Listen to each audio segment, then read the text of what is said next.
Welcome to the Two Regular Teachers podcast. My name's Rick Kaler-Thompson. My name's Adam Lavaz, and thank you for joining us for what is now episode 4. And Rick, it must be said, I know we've spoken about it before, but you are still under the weather. Oh, Adam, I can't believe it. Oh, my brain's very fuzzy tonight, and I guess we have to say that I have been better for a little while, but I woke up with a shocking fever last night. Like, I haven't had anything like that since I was young. But I won't go into it. I'm not trying to do a sob story. I think it was just worried about the podcast. What am I actually going to talk about? How is it going to go? And then woke up in a fever, that sort of stuff. That's right. And I have to qualify that Adam's been really good and driven all the way down after work to do the podcast here at my house, so I haven't had to move. So I'm sitting on my sick chair, really, aren't I, Adam? You are, mate. You are sitting on the sick chair, and we hope you get better soon, mate. But look, we were talking the other day too, now that you're sick, that the last week of term, this is the last week of term, we've got one more get up before the holidays. The last week of term is meant to be a wind down. Now, I don't know about you, but this has probably been the busiest week of the term for me. 2 days of student league conferences, a planning day, all that sort of stuff. It's not a wind down at all. I can't recall it ever being a wind down in my career so far. Perhaps a wind down was something that happened in the 80s, do you think, maybe with teachers? Possibly. Perhaps, I reckon they wound down about week 4 back in the 80s, I think. Right.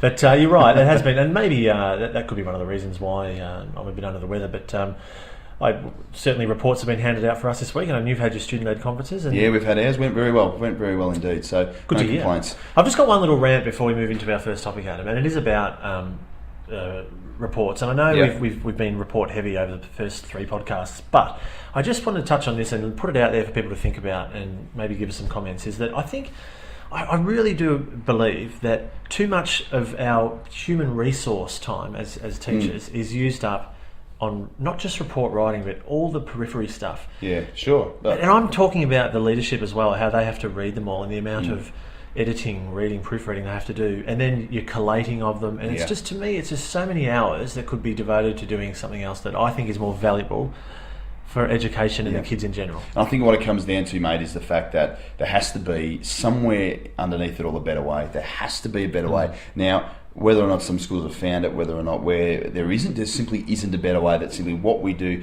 that has to be the way, whether or not we can rely on technology to put them up there, what happens if it goes down, there's all these things that go in there. Maybe this is the only way, and the time, like you said, the human resource time is what we have to do. It's, I think things are slowly changing. I think slowly being the key word. With the stuff that we've talked about, with how reporting slightly changes where I work, and then I think some places are on the right track. Anyway, something just for people to think about. Yep. So let's get started on the first topic, mate. Okay, Adam. Our first topic I'd like to breach with you tonight is the PDP process, the performance and development review that, as teachers, we have to go through a few times a year with the leadership of our school. It's made the news lately because, for those who don't know, last year the current state government were hoping to introduce quite a hefty sort of performance pay process, and that was sort of hounded down a little, and now the process is still changing and getting a bit of an overhaul in schools. It's kind of going in the direction they wanted it to go anyway, really, isn't it? In some ways. Yeah, so I guess to give people who maybe are listening from the outside or outside the state or outside the country, to reach the next pay scale in our salary, we have to meet with our principal a few times a year and basically meet some standards, don't we? Yeah, and you set those goals. You have goals. Yes, goals that you set. That you need to reach. And it's all valid. Like, I have no issue with it. And it's actually never. quite a good time. I've had some good conversations. Sometimes it's nice to just sit with your principal and talk about the achievements that you've... That's right. And actually reflect and actually sit down and look at it and go, look at what I have achieved. Because sometimes you don't actually sit back and reflect on what you've done. So I think it's fantastic. One of the big things that came in with the government's push last year, though, was that they wanted to bring in a certain percentage of, basically they said to principals, too many teachers are making the next increment in their salary, and that reality wouldn't really be like that in the workforce. Right. And to throw it out there, I think they mentioned something like 98% of all teachers went up the pay scale. Yeah, in Victoria, which is a lot. It is a lot, and when you think about it in a lot of other jobs, it may not happen that way. Yeah. So it's a valid point. So I think there's going to be a little bit more pressure on principals this year to show some really hard evidence. If they move just about their whole staff up the pay scale, they really have to show, they could be asked to really show the evidence and prove why they couldn't maybe have some that didn't. Yep. I think it's still going to be, that process is going to be in there. But look, it has made the press. It's been in the media a lot over the last few months, and the Australian Education Union has certainly bought in, and they have some concerns about the process.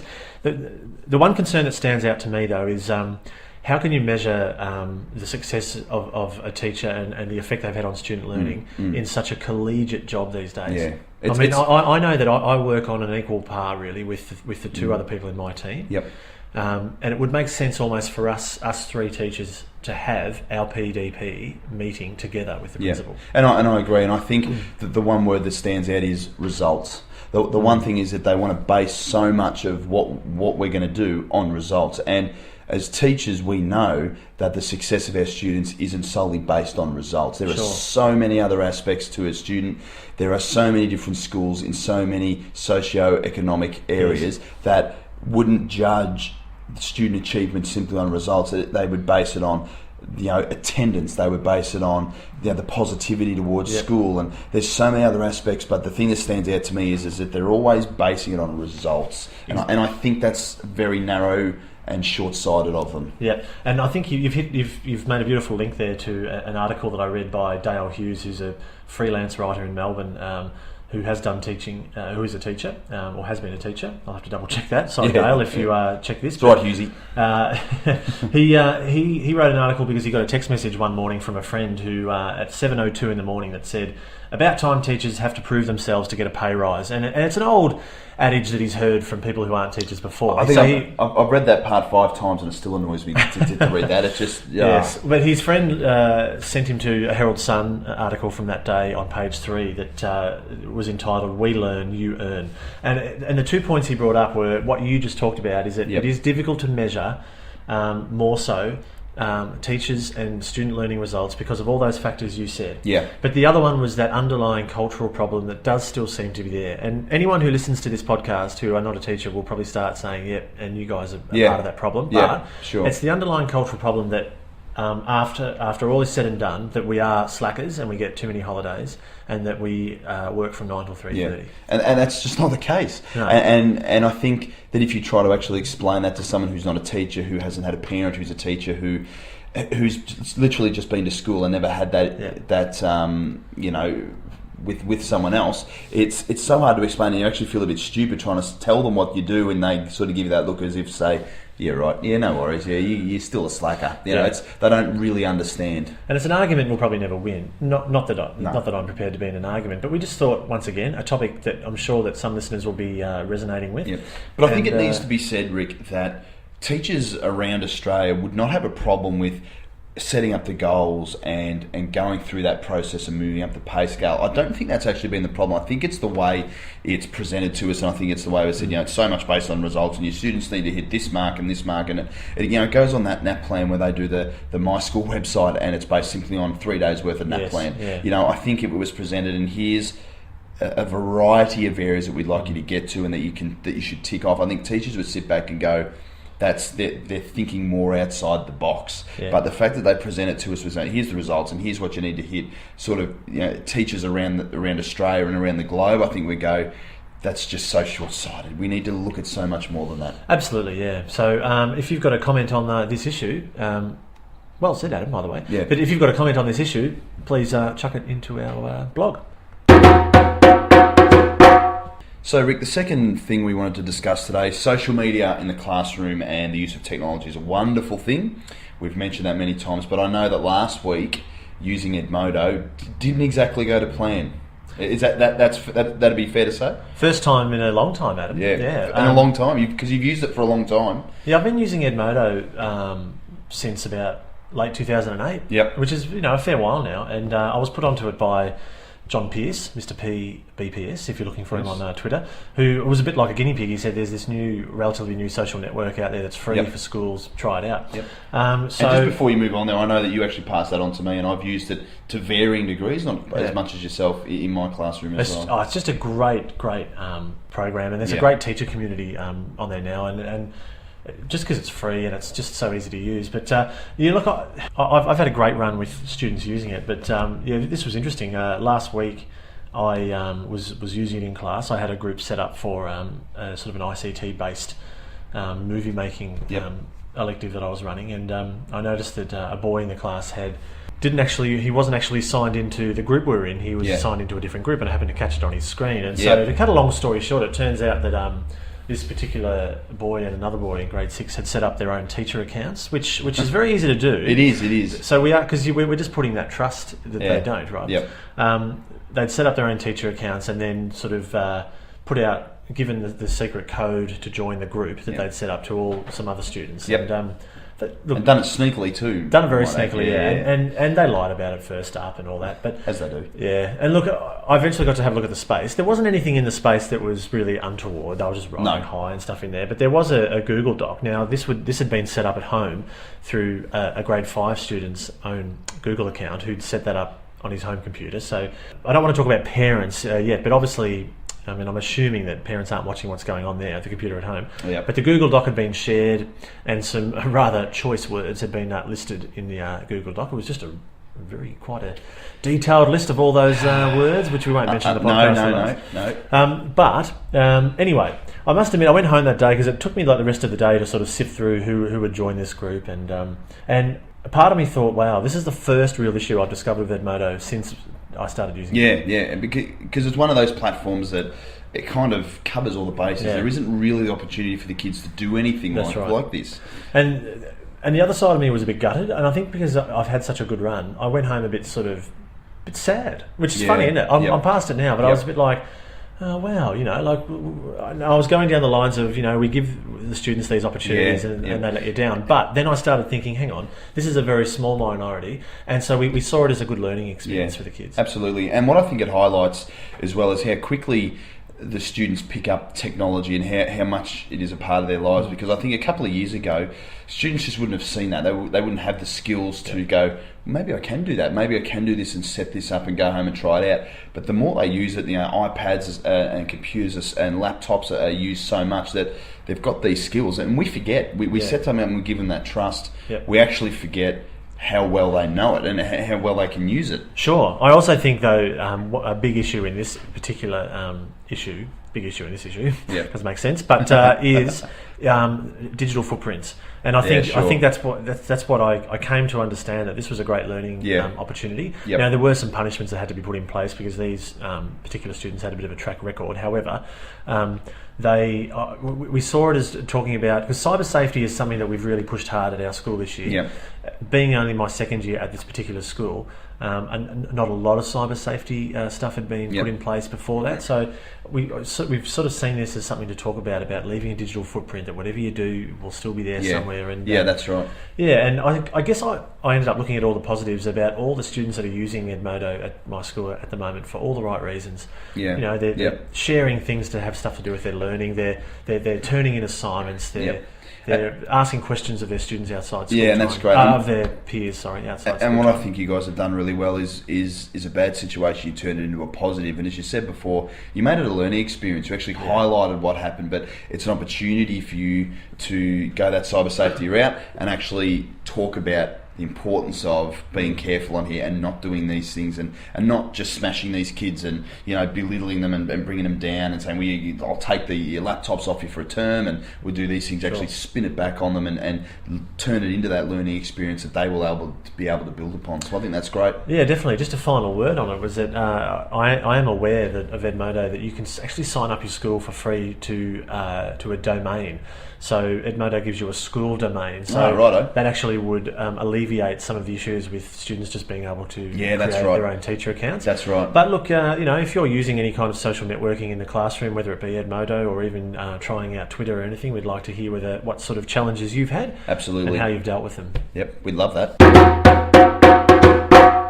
Okay, Adam, well, I've got a little anecdote for you, and this is a true anecdote. I'm looking forward to this. I really am. Yeah, good. Hopefully you enjoy it. So this is true. So last week, I was at I took my little grade 6 debating team to their first debate after school.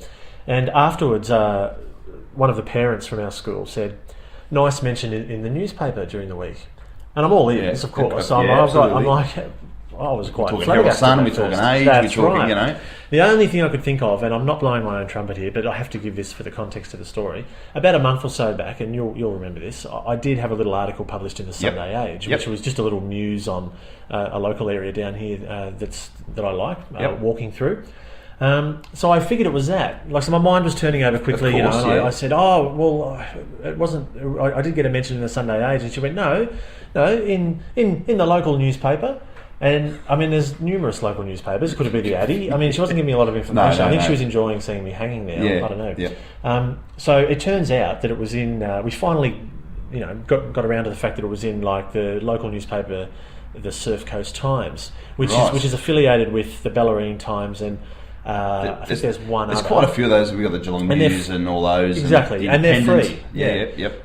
So for those people that don't know, so around the peninsula, around this area where I work, basically about 20 minutes out of Geelong, is where these papers sort of reside. Yep. So anyway, she didn't really explain though what the mention was, so I left the debate not knowing what it was. And knowing you'd be fair dinkum racking your brain. It really was. You'd be driving home going, what's this in? What's this going to be about? That's right, because it seemed like it wasn't the Age. No. So I thought, well, how have I been in the newspaper and no one else has let me know? Yeah. And the newspaper hasn't let me know.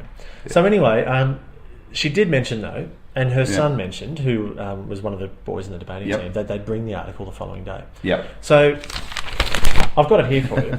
Now, can I just give you the heading of the page? Yeah, you can. Surf Coast Times resident tweeter and information junkie James Taylor casts his eye over what's been happening on Twitter.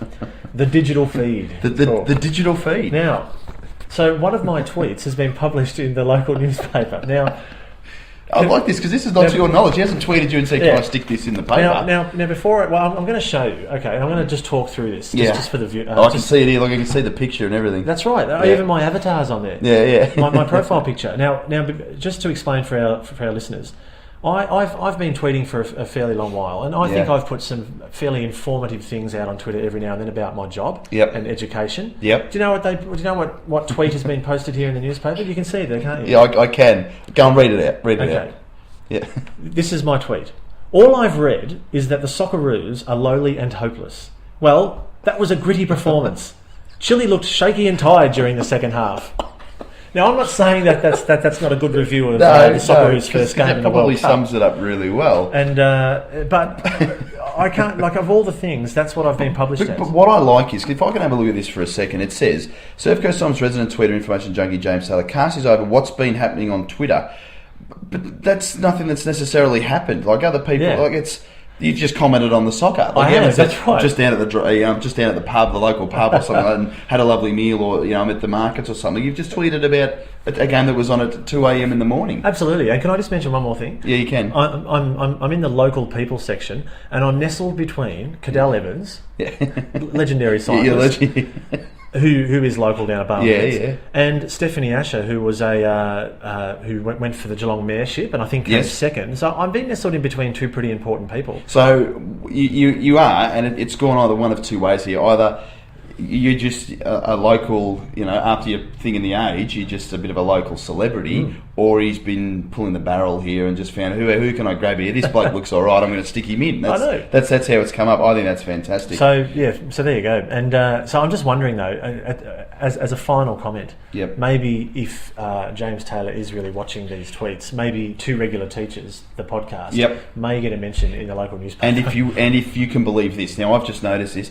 I actually know James Taylor. I have him as a friend on Facebook, and I had a lot to do. He had a lot to do with me at the local cricket club. So if he wants to get in contact, we'll give him some more tweets and give him some press and that sort of stuff. Some more sports wisdom. Yeah, some more sports wisdom from Rick. Maybe we can get Luis Suarez in here to bite you on the shoulder, well, mate. Look, I'm expecting Ange Postecoglou to give me a call in the coming weeks. Yeah, to maybe report on some of their upcoming games. That's look, if anyone wants Rick's autograph after he's being in the Times down here, then please leave us a note and we'll send that on to you very quickly.